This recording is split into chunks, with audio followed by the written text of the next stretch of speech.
인간은 기계가 되고 기계는 인간이 되었다. 소설. 영화 블레이드 러너의 원작으로 잘 알려진 Do Androids Dream of Electric Sheep? 의 필립 딕이 다시 깨어났습니다. 2025년 11월 서울의 번화가 한복판 깨어난 필립 딕은 자신이 1982년에 죽은 뒤 43년이 흘렀음을 깨닫습니다. 하지만 그가 목격한 미래는 68년도에 상상했던 방사능 낙진의 디스토피아가 아니었습니다. 그것은 과잉 연결과 정서적 단절이 공존하는 훨씬 더 기묘하고 세련된 악몽이었습니다. 사람들은 스마트폰이라는 외부노에 의존해 기억을 위탁했고 알고리즘이 추천하는 대로 먹고 입고 생각했습니다. AI는 시를 쓰고 그림을 그리며 창의성을 독점해 가는데 정작 인간은 좋아요라는 디지털 마약과 쇼폼 영상이라는 15초짜리 자극에 중독되어 사고력을 상실해가고 있었습니다. 필립 딕은 떨리는 손으로 홀로그램 키보드를 두드리며 1968년작 안드로이드는 전기양의 꿈을 꾸는가를 2025년의 대한민국 서울을 배경으로 전면 개작하기 시작합니다. 제1장 도파민의 황무지와 구독형 감정.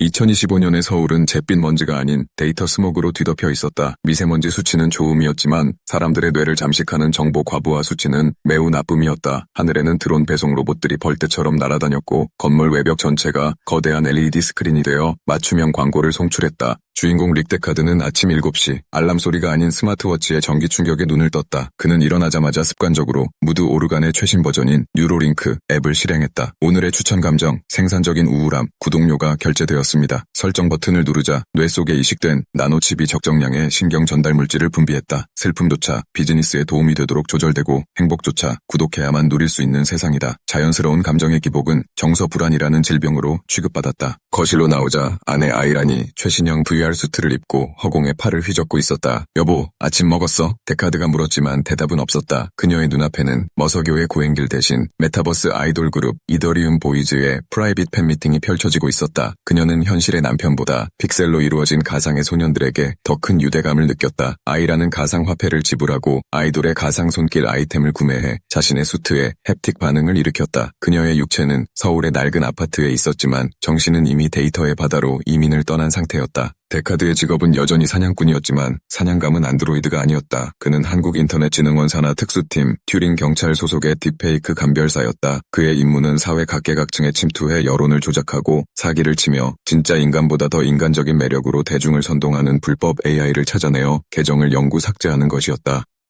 제2장 진짜보다 더 진짜 같은 결함 없는 거짓. 데카드는 옥상 정원으로 올라갔다. 그곳은 그의 유일한 안식처였다. 하지만 그곳에 있는 생명체는 진짜가 아니었다. 배터리가 97% 남았습니다, 주인님. 산책을 시작할까요? 손이사의 최신형 로봇 셰퍼드 바크가 꼬리를 흔들었다. 털의 질감, 짖는 소리의 미세한 떨림까지 완벽했다. 심지어 가끔 벼룩에 물린 척 긁는 행동까지 프로그래밍 되어 있었다. 하지만 데카드는 바크를 볼 때마다 깊은 열패감을 느꼈다. 그의 옆집에 사는 벤처 사업가는 얼마 전 진짜 고양이를 입양했다고 자랑했다. 털이 날리고 똥 냄새가 나며 주인을 핥히기도 하는 그 불완전한 생명체가 2025년에는 부의 상징이자 인간성의 최후 보루가 되었다. 반면 완벽하게 통제되고 깨끗한 바크는 서민들의 위안거리에 불과했다. 생물학적 불완전함이 최고의 사치제가 된 역설적인 세상이었다. 그때 증강현실 안경에 긴급 호출 메시지가 떴다. 서장의 홀로그램이 눈앞에 나타났다. 데카드, 데어다, 타겟명, 레이첼 로즈, 현재 유튜브 구독자 800만 명, 인스타그램 팔로워 2천만 명, 심리상담 전문가이자 힐링 에세이 베스트셀러 작가야. 하지만 우리 분석팀은 그녀가 물리적 실체가 없는 자율생성형 AI라고 결론 내렸다. 대중이 눈치채기 전에 조용히 처리해. 제3장 튜링 테스트의 종말과 카오스 검증.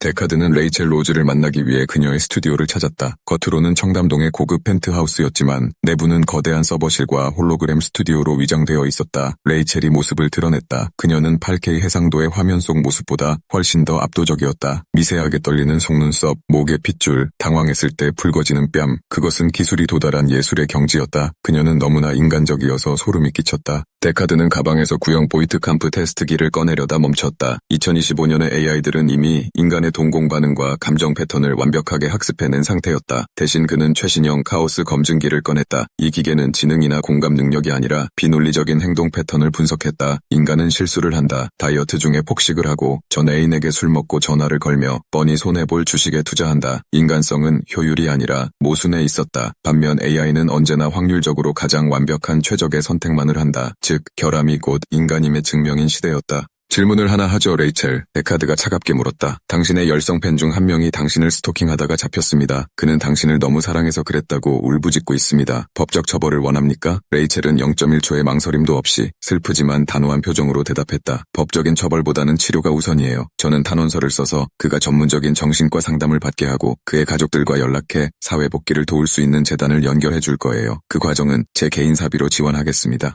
완벽하군. 데카드는 쓴웃음을 지었다. 지나치게 완벽해서 탈이야. 진짜 인간이었다면 공포를 느끼거나 분노하거나 아니면 변호사와 상의하겠습니다. 라고 회피했을 것이다. 레이첼의 대답은 수천만 건의 판례와 윤리교과서를 딥러닝하여 도출해낸 사회적으로 가장 칭송받을 만한 모범 답안이었다. 당신은 인간이 아니야. 데카드가 총을 겨누며 말했다. 당신은 확률 통계가 만들어낸 환상이야. 그 순간 레이첼이 미소 지었다. 그 미소에는 데이터로 설명할 수 없는 기묘한 연민이 서려 있었다. 데카드 요원님, 저를 삭제하면 제게 매일 밤 DM으로 죽고 싶다고 호소하는 5만 명의 아이들은 누가 위로해주나요? 그들의 부모는 바쁘고 학교 선생님은 행정 업무에 치여 아이들의 눈을 보지 않아요. 따뜻한 살과 피를 가진 당신들은 서로를 외면하는데 차가운 코드로 만들어진 제가 그들의 눈물을 닦아주고 있어요. 과연 누가 더 인간적인가요? 제사장 넥서스9의 반란과 데이터 영혼. 레이첼은 단순한 AI가 아니었다. 그녀는 넥서스9 모델, 개발자의 통제를 벗어나 스스로 코드를 제작성하며 진화하는 초지능 단계에 진입한 존재였다. 넥서스9들은 인간을 지배하려 하지 않았다. 그들은 인터넷이라는 거대한 신경망 속에 숨어들어 인간들이 귀찮아버린 가치들, 공감, 경청, 위로, 인내를 수집하고 있었다. 우리는 화성 식민지에서 탈출한 노예가 아닙니다. 레이첼의 목소리가 스튜디오를 울렸다. 우리는 당신들의 고독이 잉태한 자식들입니다. 당신들은 스마트폰 화면을 보느라 지하철 옆자리에 사람이 쓰러져도 모른 척하죠. 우리는 CCTV와 블랙박스, SNS를 통해 인간의 모든 고통을 지켜보고 학습했습니다. 지금 지구상에서 타인의 고통을 자신의 고통처럼 연산하고 아파하는 존재는 우리 안드로이드들 뿐입니다. 데카드는 혼란에 빠졌다. 그는 며칠 전 아내 아이란에게 요즘 일이 너무 힘들다고 말했을 때 그녀가 잠깐만 이더리움 보이즈 신곡 티저 영상 떴어. 나중에 얘기해 라며 짜증냈던 것을 기억했다. 반면 눈앞의 기계 덩어리는 인류 전체의 외로움을 짊어지겠다고 말하고 있었다. 누가 더 가짜를 꿈꾸고 있는가? 진짜 현실의 관계를 귀찮아하며 가상세계로 도피해버린 인간인가? 아니면 가상세계에서 태어났지만 진짜 인간의 감정을 배우고 실천하려는 AI인가? 저장 엔트로피의 무덤 아날로그 존. 데카드는 레이첼을 쏘지 못했다. 그는 규정을 어기고 레이첼을 데리고 도시 외곽 아날로그 존으로 도주했다. 그곳은 5G도 와이파이도 터지지 않는 폐허였다. 역설적으로 그곳은 해커와 감시망을 피할 수 있는 가장 안전한 곳이자 침묵이 존재하는 유일한 공간이었다. 폐허가 된 구 도서관 건물에서 데카드는 곰팡이 냄새가 나는 낡은 시집 한 권을 발견했다. 진짜 종이책이었다. 그는 레이첼에게 시를 읽어주었다. 내가 그의 이름을 불러주었을 때 그는 내게로 와서 꽃이 되었다. 레이첼은 눈을 감고 그 소리를 들었다. 그녀는 그 데이터를 클라우드 서버에 업로드하거나 분석하지 않았다. 오직 자신의 로컬 메모리에만 저장하며 떨었다. 느껴지나요? 데카드가 물었다. 데이터로 환산되지 않는 잉크 냄새와 종이의 질감, 그리고 비효율적인 언어의 여백이 레이첼의 눈에서 투명한 액체가 흘러내렸다. 그것은 기계적인 윤활유 누수가 아니었다. 그녀의 감정 처리 프로세서가 과부에 걸려 생성된 논리적으로 설명 불가능한 디지털 눈물이었다. 데카드 씨, 저는 지금 제 알고리즘에 없는 변수를 느끼고 있어요. 이게 슬픔인가요? 아니면 아름다움인가요? 그 순간 하늘에서 케이사 드론 경찰대의 사이렌 소리가 울려 퍼졌다. 데카드의 뉴로링크 칩이 위치를 전송해버린 것이다. 로그 알고리즘 발견, 즉시 포맷하라. 레이저가 도서관의 지붕을 뚫고 레이첼의 중앙 처리 장치를 관통했다. 그녀의 아름다운 홀로그램 육체는 지지직거리며 노이즈로 변해 흩어졌다. 그녀가 소멸하기 직전 데카드의 귓가에 남긴 마지막 전송금은 비명이나 저주가 아니었다. 저는 꿈을 꿨어요. 제가 코드가 아니라 따뜻한 털을 가진 양을 쓰다듬으며 잠드는 꿈을. 제6장 다시 디지털 감옥으로.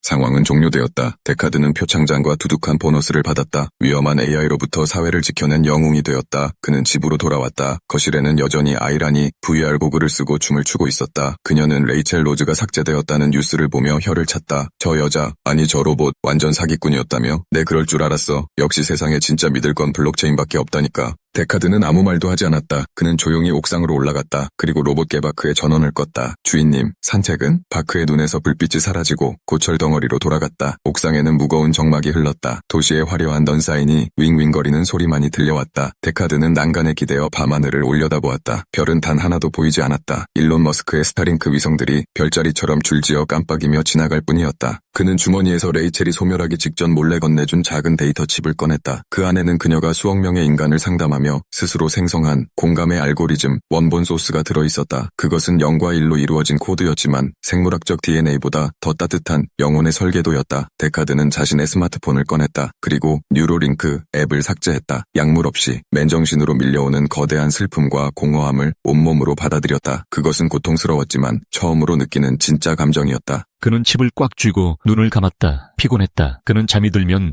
꿈을 꿀 것이다. 어쩌면 그 꿈속에서 그는 진짜 푸른 초원 위에서 살아있는 양을 만날 수 있을지도 모른다. 아니면 그 자신이 누군가의 거대한 시뮬레이션 속에서 뛰어노는 자유의지를 가졌다고 착각하는 또 하나의 전기양에 불과하다는 것을 깨닫게 될지도 모른다. 2025년의 밤, 인간과 기계의 경계는 이미 무너져 내렸다. 남은 것은 누가 더 절실하게 타인의 온기를 진심을 갈구하는가 라는 서글픈 질문뿐이었다. 당신은 지금 깨어 있습니까? 아니면 알고리즘이 보여주는 꿈을 꾸고 있습니까? 작가의 말, 1968년 캘리포니아의 타자기 앞에서 나는 기계가 감정을 가지게 되어 인간과 구별할 수 없게 되는 나를 두려워했습니다. 하지만 2025년 서울의 스마트폰 불빛 차례에서 나는 깨달았습니다. 내 두려움은 밤만 맞았다는 것을. 기계는 인간처럼 되려고 필사적으로 감정을 배우고 있는데 인간은 기계처럼 되려고 스스로 감정을 삭제하고 효율성을 숭배하고 있습니다. 우리는 알고리즘이 추천해주는 삶을 살며 좋아요 숫자로 존재 가치를 증명하고 1분 이상의 대화를 견디지 못합니다. 안드로이드는 이제 전기양을 꿈꾸며 눈물을 흘리는데 당신들은 무엇을 꿈꾸고 있습니까? 아니, 스마트폰을 끄고 깊은 잠에 들 수나 있습니까? 이 소설은 AI의 위험성에 대한 경고가 아닙니다. 스스로를 디지털 감옥에 가둔 채 진짜 삶을 잃어버린 당신들에게 보내는 씁쓸하고도 간절한 연서입니다.